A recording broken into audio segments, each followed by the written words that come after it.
एक लड़का 3 किलोमीटर प्रति घंटा की चाल से स्कूल जाता है और 2 किलोमीटर प्रति घंटा की चाल से वापस आता है। इसमें इसे कुल 5 घंटे का समय लगता है। तो घर से स्कूल की दूरी ज्ञात करें। देखिएगा, डिस्टेंस का फॉर्मूला होता है, ऐसे केस में डिस्टेंस का फॉर्मूला होता है S1 गुना S2 बटा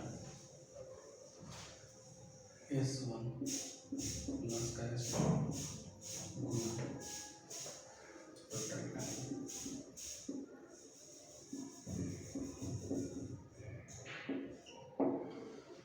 चलिए देखिएगा, यहाँ पे 3 किलोमीटर प्रति घंटा की चाल से स्कूल जाता है, यानी S1 का वैल्यू क्या है 3 किलोमीटर प्रति घंटा।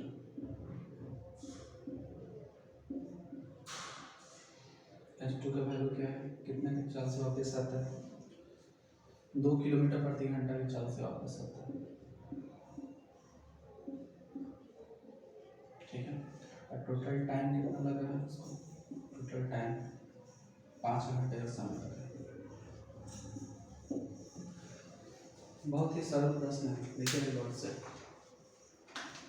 दूरी निकालना, S1 का वैल्यू क्या है 3 किलोमीटर प्रति घंटा, S2 क्या है 2 किलोमीटर प्रति घंटा।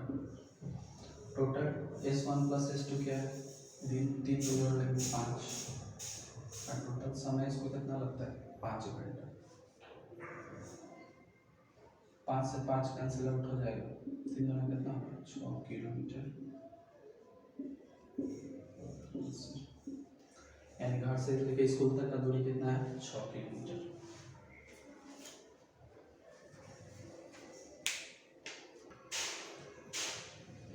देखिए सवाल नंबर 2। सवाल नंबर 2 कहता है एक आदमी घर से ऑफिस एक निश्चित दूरी 30 किलोमीटर प्रति घंटा की चाल से तय करता है, तो वह 10 मिनट लेट हो जाता है। लेकिन वह 40 किलोमीटर प्रति घंटा की चाल से तय करता है, तो वह 5 मिनट पहले पहुंच जाता है। घर से ऑफिस का दूरी ज्ञात करें। इसका फॉर्मूला होता है सिंपल सा, डिस्टेंस बराबर, देखिएगा S1 इंटू S2, स्पीड 1 गुना स्पीड 2, इसके बाद S1 माइनस S2 गुना समय का अंतर, डिफरेंस ऑफ टाइम।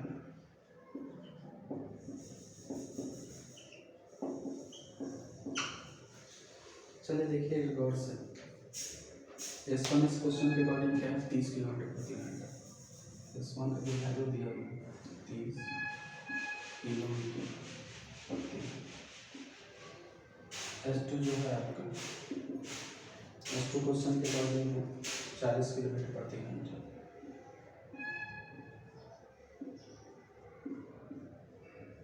समय का अंतर कितना हो गया, समय का अंतर देखिए 10 मिनट लेट से पहुंचता है, फिर 5 मिनट पहले पहुंचता है, तो समय का टोटल जो अंतर आता है 10 + 5 यानी 15 मिनट का अंतर है। चलिए कुछ नहीं करना है इस क्वेश्चन में, सिंपली इस फॉर्मूला पे रख देते हैं। S1 आपका क्या है 30, S2 क्या है 40। अब दोनों में डिफरेंस 40 और 30 में डिफरेंस कितना का 10 का है। इसमें माइनस में वैल्यू नहीं लिया जाता, दोनों में जो अंतर होता है वही लिया जाता है। और समय का अंतर कितना है 15 जो है मिनट में, तो इसको घंटा में बताने की क्या करेंगे 60 से भाग करेंगे। चलिए कटने वाला जो टाइम है इसको काट लेते हैं, 15 चौका 60, 0 से 0, और कुछ कटने वाला है 4 से 4 कट जाएगा, यानी 30। आपके इस प्रश्न का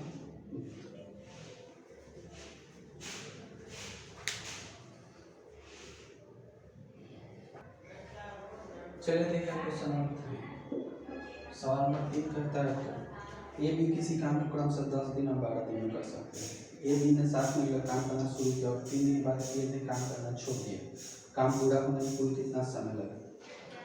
देखिए 2 पर्सन है आपका, पहला पर्सन है ए, दूसरा है बी। ए जो काम करता है 10 दिन में करता है, बी जो काम करता है 12 दिन में करता है। सबसे पहला काम इसमें करते हैं, पूरा काम निकालेंगे। पूरा काम निकालने के लिए दोनों का एलसीएम लेंगे। अगर ये नहीं समझ में आए तो टाइम नोट का मेरा वीडियो देख लीजिएगा।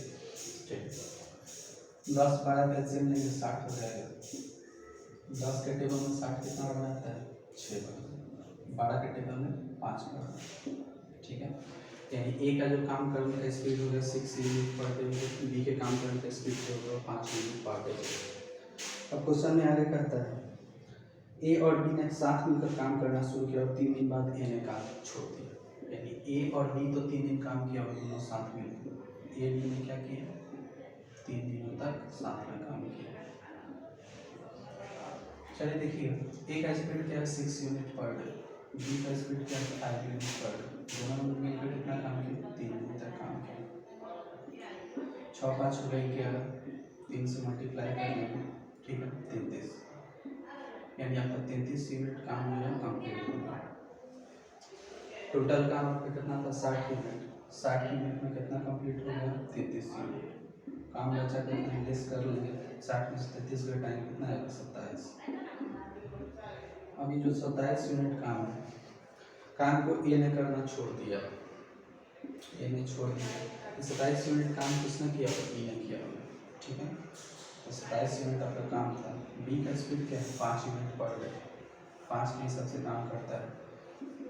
काट लेंगे उसको, 25 2/5। चलिए देखिए, ये तो बी ने काम किया 5 गुना 2/5 दिन। ये जो 5 गुना 2/5 दिन जो काम है बी ने किया, लेकिन ए और बी दोनों साथ मिलकर भी तो 3 दिन काम किया था, ठीक है। यानी टोटल काम समाप्त होने में कितना समय लगे, 3 + 5 गुना 2/5, ठीक है। जोड़ लीजिए, 5 3 8 हो जाएगा, 8 गुना 2/5 दिन।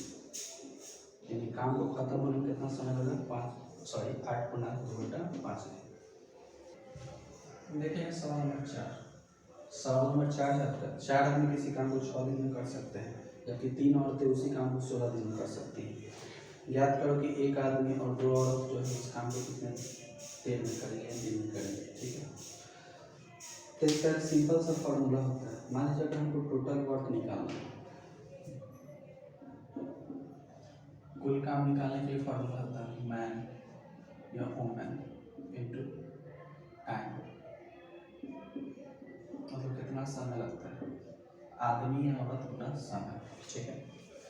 तो देखिएगा, इसे फॉर्मूला पे रखते हैं। 4 आदमी जो है 6 दिन में काम करता है। 4 आदमी जो है वो काम कितना दिन में करता है, 6 दिन में। उसी काम को 3 औरत 16 दिन में करती है। उसी काम को 3 औरत क्या करती है, 16 दिन में। सिंपली इसमें कटने वाला जो टर्म है इसको काट लेते हैं। 4 × 16, 3 गुना 6, दूसरे का कट सकते 2, यानी फाइनली क्या बचा, मैन बराबर इधर से 2 बचा, 2 वुमेन। या मैन बटा वुमेन लिखना चाहें तो क्या होगा, 2/1, यानी आदमी की एफिशिएंसी है 2 यूनिट और वुमेन का जो एफिशिएंसी है वो कितना है, 1 यूनिट। चलिए टोटल काम निकालते हैं। काम जो था 4 आदमी 6 दिन में कर रहा था, या फिर 3 औरत 16 दिन में कर रही है, किसी भी टर्म पर रख लेते। सबसे पहले आदमी पे ही रख लेते हैं। 4 आदमी क्या कर रहा था, 6 दिन में कर रहा था। 4 आदमी का एफिशिएंसी क्या है, 2, कितने दिन में कर रहा था, 6 दिन में। 4 गुना 8 8 48, यानी टोटल आपका जो वर्क हो कितना है, 45 यूनिट। अब चलिए काम करवाना किससे है, एक आदमी और 2 औरत से करवाना है। तो एक आदमी और 2 औरत का एफिशिएंसी निकाल लेते हैं। एक आदमी प्लस 2 औरत एफिशिएंसी निकालेंगे तो कितना हो जाएगा, एक आदमी 1 गुना आदमी का एफिशिएंसी क्या है, 2 औरत है, औरत का एफिशिएंसी क्या है, 1। चलिए 2 + 2 = 2, यानी 4 यूनिट पर डे। काम जो हो रहा है 4 यूनिट पर डे हो रहा है। टोटल काम आपका कितना था, 48 यूनिट। कितना समय लगेगा, 48/4, काट लीजिए कितना जाएगा, 12। ये है आपके सवाल का उत्तर। देखिएगा सवाल नंबर 5, क्वेश्चन नंबर 5 आपका कहता है बिना रुके बस की औसत चाल 54 किलोमीटर प्रति घंटा है और रुकने का समय मिलाकर बस की औसत चाल 45 किलोमीटर प्रति घंटा है। ज्ञात करो प्रति घंटा बस कितने मिनट रुकती है। चलिए इसका एक फॉर्मूला होता है रुकने का समय का। रुकने का समय बराबर होता है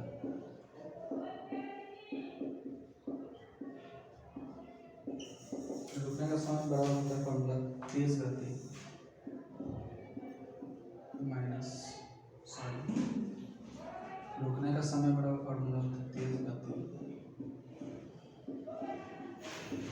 माइनस धीमी गति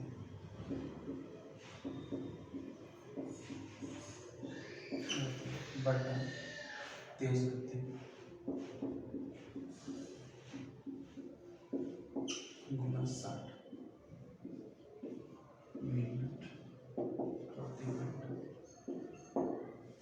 ठीक, चलिए इसमें देखते हैं। सबसे पहले तेज गति क्या है? 54 किलोमीटर प्रति घंटा। धीमी गति क्या है? 45 किलोमीटर प्रति घंटा। तेज गति आपका क्या है? फिर 54 किलोमीटर प्रति घंटा गुना 60 मिनट और आवर।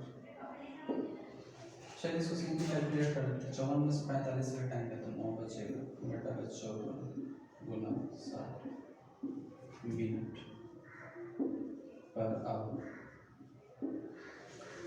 कितना बार कैंसिल आउट हो? 6 बार। 14 यानी 60 का उत्तर क्या हो? 10 मिनट प्रति घंटा।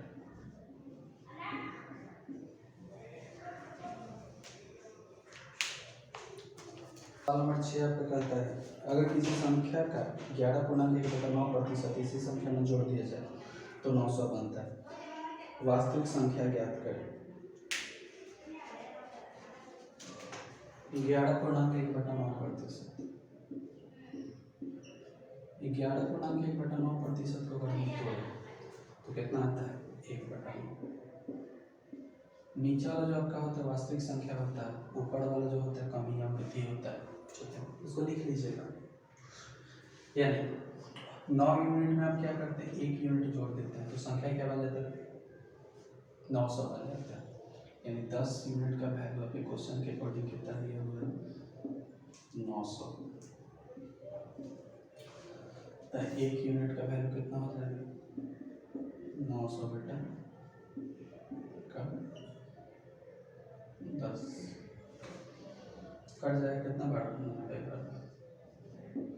अभी हम बताएं कि नीचे वाला जो होता है वास्तविक संख्या होता है, यानी हमको निकालना क्या है? 9 यूनिट का वैल्यू। 1 यूनिट का वैल्यू 90, तो 9 यूनिट का वैल्यू निकालने के लिए क्या करेंगे? सिंपली मल्टीप्लाई कर लेंगे। 90 मल्टीप्लाई विद 9 कितना हो जाएगा? 810। यही आपके सवाल का उत्तर।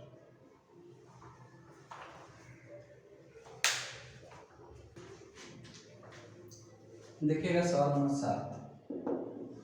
सवाल नंबर 7 आपका कहता है 16 वस्तुओं का क्रय मूल्य 14 वस्तुओं के विक्रय मूल्य के बराबर है। लाभ या हानि प्रतिशत ज्ञात करें। बहुत ही सरल प्रश्न है। ऐसे टाइप के क्वेश्चन बराबर रेंज में पूछे जाते हैं। ठीक है, क्वेश्चन क्या रहता है? 16 वस्तुओं का क्रय मूल्य जो है 14 वस्तुओं के विक्रय मूल्य के बराबर है। यानी 16 वस्तुओं का जो क्रय मूल्य है वह 14 वस्तुओं के विक्रय मूल्य यानी सेलिंग प्राइस के बराबर है। ठीक है, 16 वस्तुओं का क्रय मूल्य 14 वस्तुओं के विक्रय मूल्य के बराबर। ठीक है, बराबर करिए। इसमें कटने वाला टर्म को काट लेते हैं। 2 सत्ते 14, 2 आठे 16। ठीक है, यानी 8 गुना CP बराबर फाइनली आपका क्या है? 7 गुना SP। या फिर हम CP बटा SP लिखना चाहें। CP बटा SP क्या है? 7 बटा 8। यानी 7 रुपया का आपका कोई सामान है, उसको हम कितना में बेचते हैं? 8 रुपया में। लाभ कितना का होता है? 1 रुपया का। लाभ प्रतिशत वाला फॉर्मूला होता है, याद रखिएगा। सॉरी, लाभ प्रतिशत वाला फॉर्मूला होता है लाभ गुना 100 बटा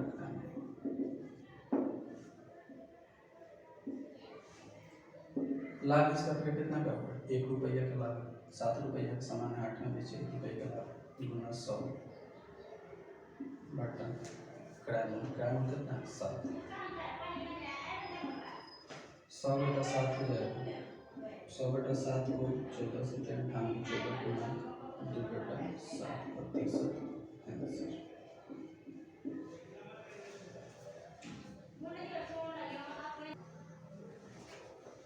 देखिएगा सवाल नंबर 8।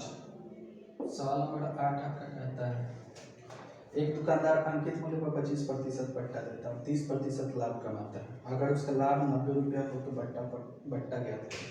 ठीक है, जब भी ऐसा प्रश्न आपको देखने को मिले तो कुछ भी नहीं करना, 3 टर्म आपको लिखना है।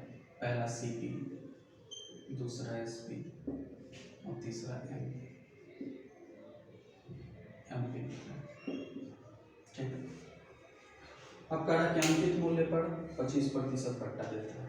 CP का मतलब हो गया क्रैम कॉस्ट प्राइस, SP का मतलब हो गया विक्रय सेलिंग प्राइस, MP का मतलब होता है अंकित मूल्य जिसको हम लोग मार्केट प्राइस कहते हैं। ठीक है, 100 रुपये का सामान को 25% बट्टा देता है। 100 रुपये का सामान था आपका,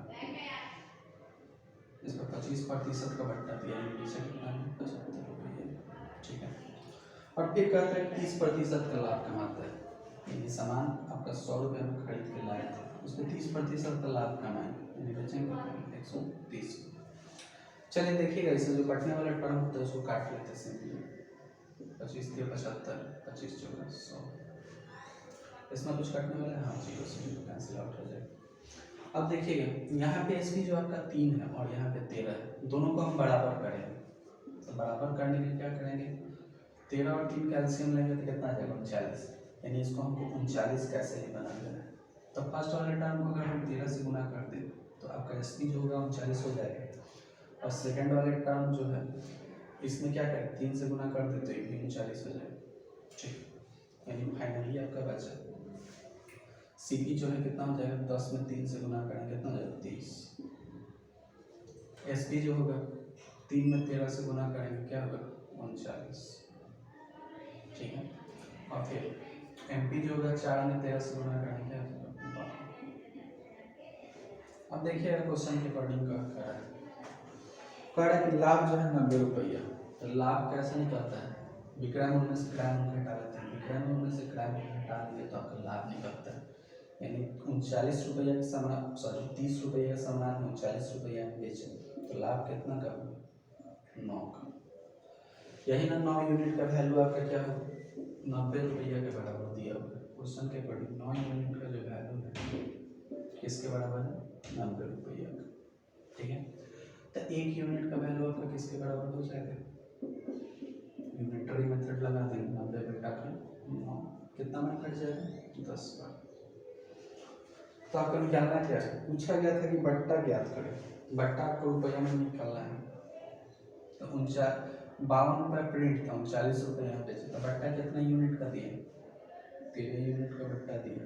ये दोनों का डिफरेंस देख लीजिए। तो निकालना क्या 13 यूनिट का वैल्यू, 13 यूनिट का वैल्यू निकाल के 13 को 10 से गुणा करेंगे, 1 यूनिट का वैल्यू जो है 10 के बराबर। 13 को 10 से गुना करेंगे कितना जाएगा 130 रुपये।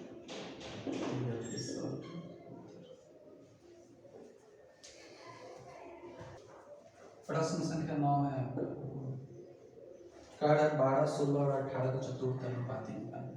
12, 16 और 18 का क्या करना आपको चतुर्थ अनुपाती निकालना। चतुर्थ अनुपाती का एक सिंपल सा फॉर्मूला होता है BC बटा A। इस फॉर्मूला को आप लोग याद रखिएगा, एग्जाम में इससे डायरेक्ट क्वेश्चन आता है। ये वाला टर्म हम मान लेते हैं A है आपका, ये वाला टर्म B है और ये वाला टर्म C। यानी सबसे पहले किसको लेना है BC को लेना है, यानी 16 गुना का 18 बटा का A क्या है 12। इसमें जो कैंसिल आउट होने वाला टर्म है उसको काट लेंगे, 4 3 12 6 16 3 को कितना बार 3 से कितना बार 6 यानी 4 6 का कितना हो जाएगा 24। यानी 12, 16 और 18 का तृतीय सॉरी चतुर्थ अनुपाती क्या हो गया 24।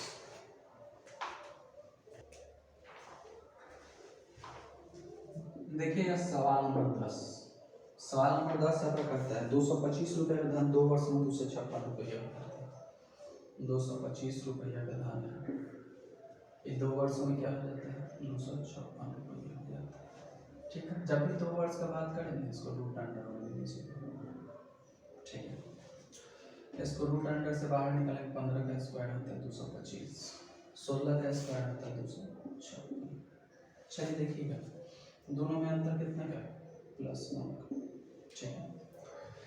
अब कहा है कि दर प्रतिशत ज्ञात कर, तो प्रतिशत निकालने का फॉर्मूला होता है अंतर बटा कंपेरिजन, इससे तुलना किया जाएगा फॉर्मूला से गुणा कर 100, काट लीजिएगा 20 बार में कट जाएगा, 3 में कट जाएगा 5, यानी 20 बटा 3, 3 चौक 18, 6 गुना 2 3 100 का उत्तर। बहुत ही सिंपल सवाल है, कुछ खास था नहीं।